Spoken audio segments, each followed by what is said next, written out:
Dr. New, you've testified that the academic research on parental involvement laws say that it has an impact on their in-state minor abortion rates, and I'd like for you to expand on that.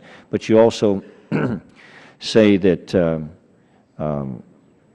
that there is a frequent crossing of state lines among minor girls where there is a proximity of a state that does not have these laws, and where there are people that will actually take someone else's child across state lines to have a surgery performed on them that will take another child's life and endanger the first child's life. Would you say that your study in this area points to the conclusion that parental involvement laws are successful in reducing abortions, but that there would be an even greater success in reducing abortions if Congress enacted a law prohibiting the transportation of minors across state lines to have abortion laws without the parents' knowledge or involvement? Yes, I think those are both fair statements. I mean, literally every peer-reviewed study on this topic shows that when a state passes a parental involvement law, the in-state minor abortion rate goes down. There's a very broad consensus about that. 16 peer-reviewed studies in total that I've looked at, and they all arrive at the same conclusion. They've also found the studies that can really track accurately both the kind of in-state decline and compare it to the out-of-state increase. I mean, there are some states that have kind of reciprocal reporting arrangements where they know kind of what's happening to these minor girls.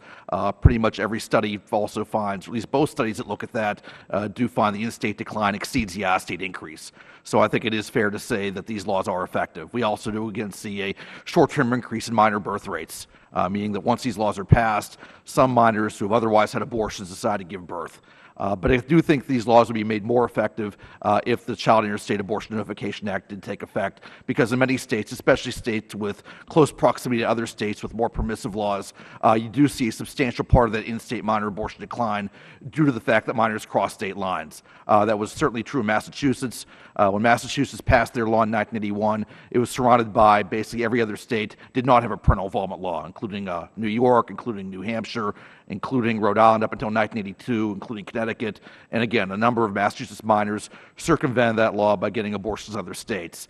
There was a study of the Missouri law that was enacted in 1985, and it was again similar. Illinois does not have a parental involvement law, and there was evidence that many minors did go across the border and obtain abortions in Illinois. So I really do think that the Child Interstate Abortion Notification Act would really strengthen these parental involvement laws that are already doing a lot of good in their respective states.